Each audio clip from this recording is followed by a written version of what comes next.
시술 직후에는 그 타이트해진 느낌이 나네, 쫀쫀해진 느낌이 나네 하고 즉각적인 변화를 느끼는 분들도 많아요. 피부가 예민하고 컨디션이 안 좋은 상태에서는 아무리 좋은 시술을 받아도 피부가 그 에너지를 제대로 받아들이지 못해요. 그래서 효과를 100% 가져가고 싶으시면 시술 전후로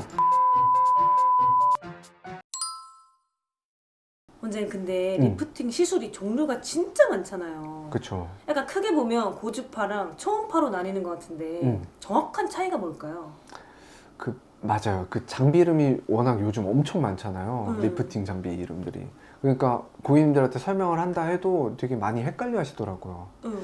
말씀하신 대로 크게 원리로 나누면 고주파, 초음파 이렇게 두 가지인데, 고주파는 쉽게 말해서 피부를 다림질하듯이 탄탄하게 펴주는 방식이라고 생각하면 이해가 쉬워요. 예를 들어 이제 우리가 옷을 열로 다림질해서 따뜻해지면 이제 구겨진 셔츠가 펴지잖아요. 고주파도 비슷하게 피부 안에 열 에너지를 전달을 해서 늘어진 조직을 쫀쫀하고 타이트하게 해주는 거예요. 또 우리 요즘 포장할 때 열 주면 비닐이 열 받으면 쫙 물건 밀착되잖아요. 그런 것처럼 피부 안에서 또 열이 들어가면 느슨해진 조직이 쫙 안으로 조여지면서 전체적으로 착 붙는 느낌이 나요. 약간 타이트닝 되는 거. 그게 바로 타이트닝이에요.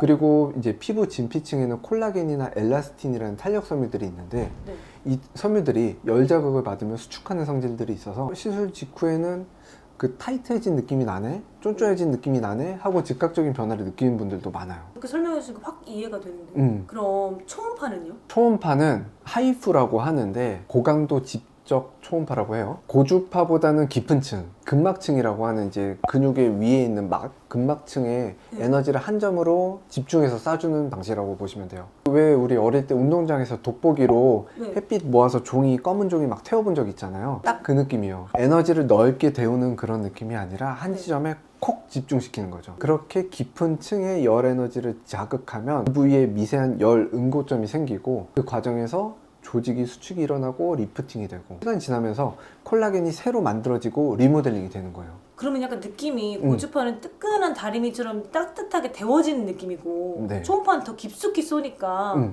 약간 뼈 근처까지? 그럼 되게 아플 것 같은 생각이 드는데요. 맞아요, 정확해요. 그래서 이제 초음파 리프팅의 대표적인 거 울세라 있잖아요. 울세라 같은 건 이제 수면으로 하시는 분들도 많아요. 그럼 정리하면 울세라, 써마지, 티타늄 같은 리프팅이 있는데 이걸 좀 구분할 수 있나요? 이렇게 정리하시면 돼요. 고주파 계열은 써마지, 올리지오, 텐서마 그런 장비들이 있고, 초음파로는 울세라, 그거의 국산 버전 슈링크, 텐세라. 그 외에 이제 요즘 조금 새로 나온 것들이 있는데, 뭐 레이저 리프팅하는 티타늄도 있고, 전자레인지 원리, 마이크로웨이브로 하는 온다라는 리프팅도 있어요. 근데 이런 리프팅 시술들이 진짜 다 비싸잖아요. 장비들이 비싸요, 사실. 그럼 이거를 어떻게 해야 효과를 더 오래 유지할 수 있을까요? 이게 정말 중요한 포인트인데요. 사실 시술 전에 해두면 효과를 훨씬 끌어올릴 수 있는 게 있어요. 뭔데요? 바로 피부의 기초 체력을 먼저 만들어 놓는 거예요. 우리가 건물을 지을 때도 기초 공사가 튼튼해야 그 위에 무엇을 쌓아도 안전하고 튼튼하잖아요. 피부도 똑같아요.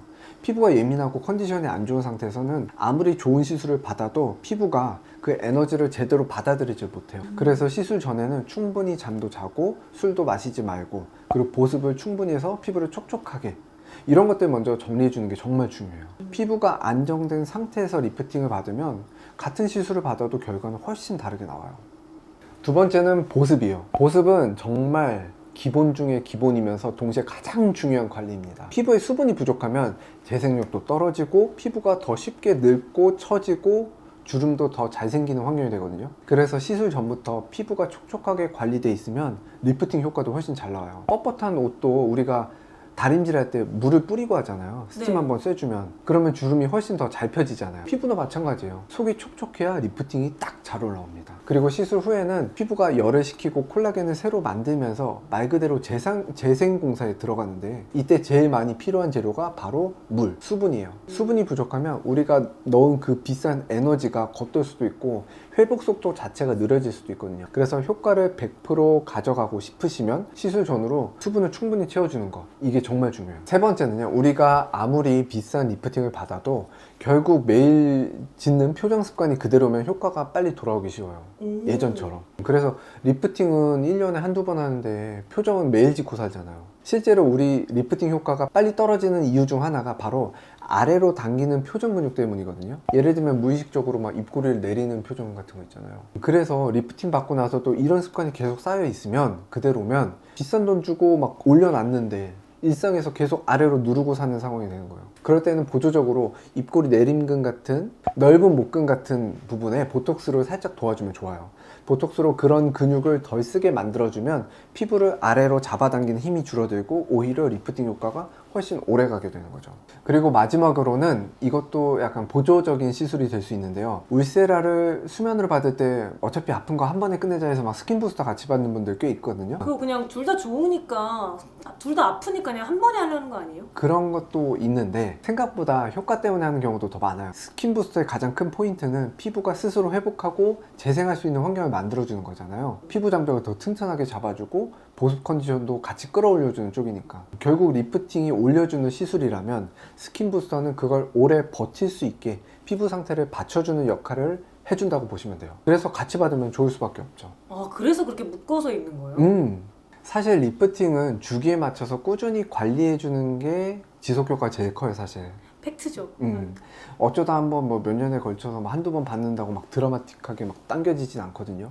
진짜 막 어쩌다 한 번 받고 계속 유지되면 아무래도 그런 거상 같은 수술은 안 하겠죠? 그렇죠, 맞아요. 그래서 현실적인 유지 방법은 내 피부 상태에 맞는 주기로 꾸준히 관리하는 거. 다만 여기서 중요한 건 너무 자주 받으라는 얘기는 아니고 오히려 과하면 피부에 자극만 누적될 수 있기 때문에 적당한 간격으로 내 피부에 맞춰서 건강하게 받는 거. 이건 진짜 명심.